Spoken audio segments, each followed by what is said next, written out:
नमस्कार, सुप्रभात। स्वागत आज की प्यारी सी सुबह में आप सभी प्यारे प्यारे दर्शकों का। मित्रों, जीवन में कुछ हासिल करना हम सभी का ध्येय होता है, स्वप्न होता है कि इस मुकाम तक मुझे पहुंचना ही है, उसे अर्जित करना है। लेकिन कई बार हम भाग्य को ज़्यादा तवज्जो देते हैं, भाग्य के भरोसे बैठ जाते हैं और परिश्रम को दूसरे पायदान पर रखते हैं। सच तो ये है कि भाग्य के भरोसे यदि हम बैठेंगे तो उतना ही मिलेगा जितना भाग्य में होगा। लेकिन यदि हम परिश्रम करेंगे तो हम वो अर्जित कर सकते हैं जो हम चाहते हैं। सचमुच परिश्रम करने से सफलता को हम अपनी दासी बना लेते हैं। परिश्रम करने वालों के पीछे पीछे सफलता चलती है। इसीलिए हमने जो जीवन का ध्येय बनाया है, जिस मुकाम पर हम पहुंचना चाहते हैं, उसके लिए हाथ पर हाथ धरे हमें बैठना नहीं है, लेकिन कड़ी से कड़ी मेहनत करनी है। तो निश्चित रूप से सफलता हमारे कदम चूमेगी।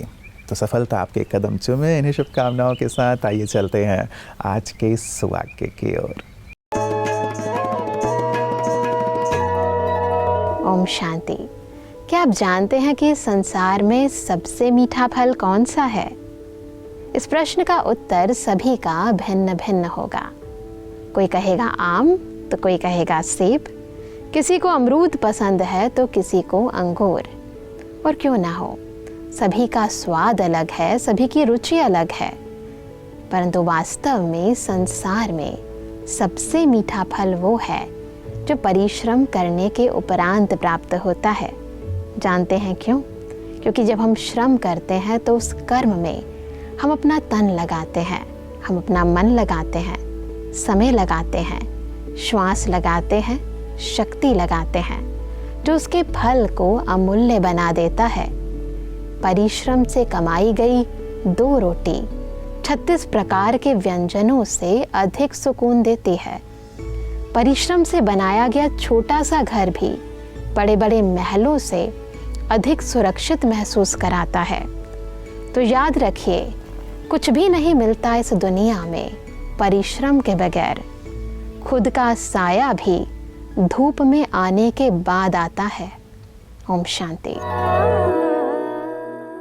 मित्रों, कहते हैं कि परिश्रम हमें सुंदर स्वास्थ्य की ओर लिए चलती है, जबकि सुस्ती बीमारियों के दरवाजे खोल देती है।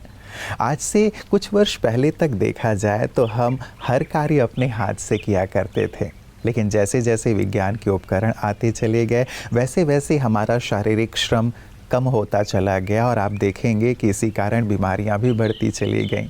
मन ज़्यादा तेज भाग रहा है और तन एक जगह बैठा हुआ है, ये भी बीमारियों को जन्म देने वाला है। शरीर भी तो एक मशीन के समान ही है और मशीन को यदि यूज़ ना किया जाए, खड़ा कर दिया जाए तो उसमें जंग लग जाती है। इसमें भी यदि हम इसे परिश्रम के रूप में यूज़ ना करें तो इस मशीन में भी जंग लग जाती है। तो क्यों ना हम अपने शारीरिक श्रम को अपनी दिनचर्या का अंग बनाएं और संपूर्ण रूप से स्वास्थ्य का आनंद लें। आइए चलिए इसी बात के साथ चलते हैं अपने अगले सेगमेंट आपकी सेहत आपके हाथ की ओर। नमस्कार। आज आपको मैं एक ऐसे फल के बारे में बताना चाहता हूं कि वह कमाल करता है।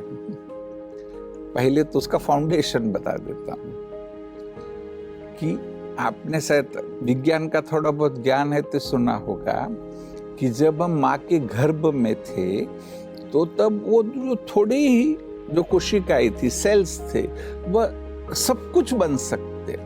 एक सेल है वो आंख बनता है, दूसरा सेल है वो हार्ट बनता है, तीसरा सेल है वो ब्रेन बनता है। तो वह जो सेल्स है तो उसमें वह कैपेसिटी है जिसको कहा गया स्टेम सेल्स, कि जैसे ही हमारा जन्म हुआ, हम बड़े हुए तो स्टेम सेल्स ऑलमोस्ट खत्म हो गए, फिर भी अभी भी है कुछ मात्रा में। आज भी हमारी हड्डियों में वो स्टेम सेल्स है। यहां मैं आपसे अनार की बात कर रहा हूं कि अनार ऐसा फल है कि जो हड्डियों में स्टेम सेल्स वही है, वो अगर खून में आ जाए, बाहर आ जाए तो कमाल का काम कर सकते हैं। कोई भी अंग में डैमेज हुआ है तो तो वह सेल उसको इजीली रिपेयर कर लेंगे। तो इसलिए जब जब भी संभव हो जरूर अनार का सेवन करो, क्योंकि वो स्टेम सेल्स को हड्डियों में से बाहर आने में प्रमोट करता है। और तो बहुत सारे फायदे है ही है। और अगर आप फायदों को देखो तो प्रोस्टेट का कैंसर, कोलन का कैंसर है, उसको प्रिवेंट करने में भी अनार मदद रूप होती है। साथ ही साथ आर्थराइटिस, अगर आप नियमित सेवन करते हैं तो आर्थराइटिस की होने की संभावना भी कम हो जाती है। तो ऐसे जब जब भी संभव हो अनार का सेवन करो। वो फाइबर अच्छा है, सिर्फ जूस नहीं, उसमें जो फाइबर है वो बहुत ही इंपॉर्टेंट है, वह आपको काफी मदद रूप होता है। ओम शांति। मित्रों, कहते हैं कि परिश्रम सीढ़ियों की तरह है, जबकि भाग्य लिफ्ट की तरह है। लिफ्ट कभी भी बंद हो सकती है, लेकिन सीढ़ियाँ कभी भी बंद नहीं होती। सीढ़ियाँ तो आपको उत्तरोत्तर आगे की ओर बढ़ाती ही जाती हैं। कई बार हम लिफ्ट के भरोसे रहते हैं और लिफ्ट आती नहीं या खड़ी हो जाती है। यदि आप परिश्रम पूर्वक सीढ़ियाँ चढ़ते चलते हैं तो आप निश्चित रूप से सफलता को अर्जित करते हैं। इसीलिए सीढ़ियों को चुनें, परिश्रम को चुनें, लगनपूर्वक आगे से आगे बढ़ते चलें। आप जो चाहते हैं वो अवश्य आपके कदमों में होगा। तो आइए इस सुंदर बात के साथ चलते हैं अपने अगले सेगमेंट की ओर। आप सभी को मनोज खुशनुमा का नमस्कार। ओम शांति। एक साहित्यकार किस प्रकार अपनी कलम से रच सकता है सुखमय संसार, वर्णन करती है ये कविता साहित्यकार दे सुखद संसार। चलो वतन को हम पतन के पंख से उबार दें, कलम की शक्ति से हर एक जिंदगी सवार दें। चलो वतन को हम पतन के पंख से उबार दें, कलम की शक्ति से हर एक जिंदगी सवार दें। मन लुभाती बोलियों की अब नहीं दरकार है, साहित्य दे सचेतना समय की ये पुकार है। मन लुभाती बोलियों की अब नहीं दरकार है, साहित्य दे सचेतना समय की ये पुकार है। जो चेतना झकझोर दे ऐसे सबल विचार दे, जो चेतना झकझोर दे ऐसे सबल विचार दे। चलो वतन को हम पतन के पंख से उबार दें, चलो वतन को हम पतन के पंख से उबार दें। नीति पंथ से जहान जब हुआ अनजान है, नीति पंथ से जहान जब हुआ अनजान है, तब तब साहित्य ने दिया अमूल्य योगदान है। नीति पंथ से जहान जब हुआ अनजान है, तब तब साहित्य ने दिया अमूल्य योगदान है। भटकी जगत की नाव को फिर मूल्यों की पतवार दें, चलो वतन को हम पतन के पंख से उबार दें, चलो वतन को हम पतन के पंख से उबार दें। संसार के हित की सदा साहित्य करे कामना, समाज की विकृतियों का करता है यही सामना। संसार के हित की सदा साहित्य करे कामना, समाज की विकृतियों का करता यही सामना। बिगड़ती तस्वीर को सद्भाव से निखार दे, बिगड़ती तस्वीर को सद्भावों से निखार दें। चलो वतन को हम पतन के पंख से उबार दें। सत्य और सुंदर है जो आनंद का आधार है, आनंद का सृजन करे साहित्य वो सितार है। सत्य और सुंदर है जो आनंद का आधार है, और आनंद का सृजन करे साहित्य वो सितार है। सत्यम शिवम ही सुंदरम ये खोल आनंद द्वार दें, सत्यम शिवम ही सुंदरम ये खोल आनंद द्वार दें। चलो वतन को हम पतन के पंख से उबार दें।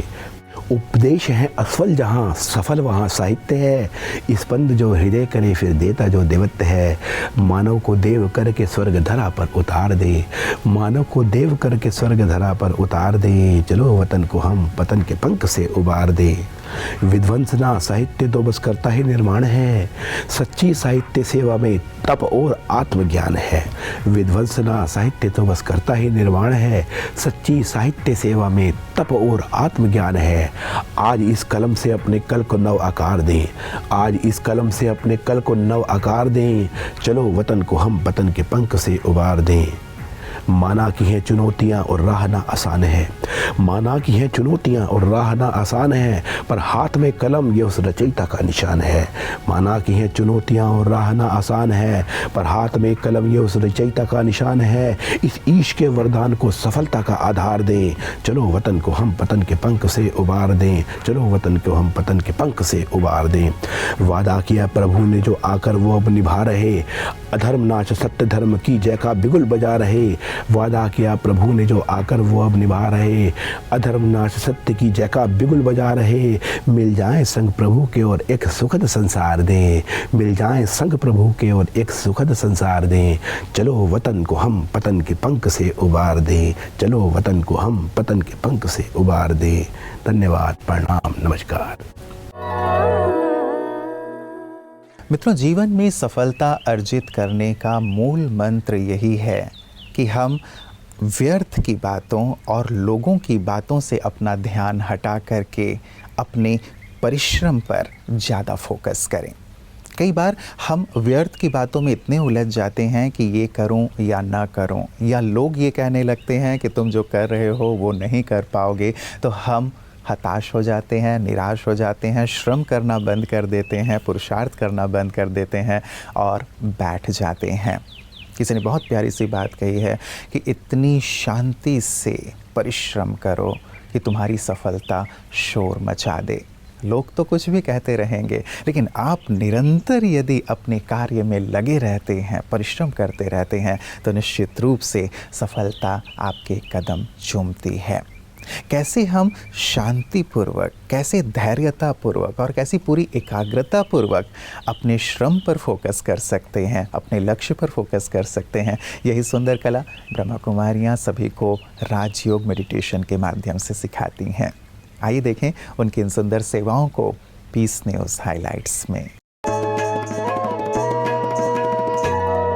जम्मू बीसी रोड में ब्रह्मा कुमारीज ओम शांति मेडिटेशन सेंटर में योगा एसोसिएशन जम्मू कश्मीर द्वारा आयोजित चौथी JNKUT योगासन स्पोर्ट्स चैंपियनशिप कार्यक्रम का आयोजन हुआ।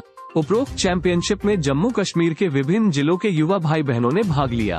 कार्यक्रम में मुख्य अतिथि योगा एसोसिएशन की संरक्षक प्रमुख राजयोगिनी BK सुदर्शन दीदी जी, सम्मानित अतिथि BK रविंदर बाली जी विशेष रूप से उपस्थित रहे। दीप प्रज्वलन से चैंपियनशिप की शुरुआत की गई तथा ईश्वरीय प्रसाद भी वितरण की गई।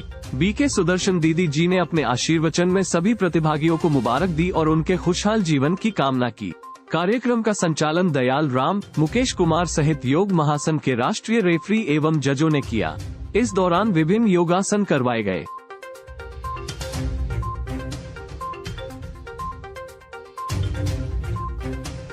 कार्यक्रम के अंत में BK रविंदर बाली जी ने विजेताओं को स्मृति चिन्ह एवं प्रमाण पत्र प्रदान किए।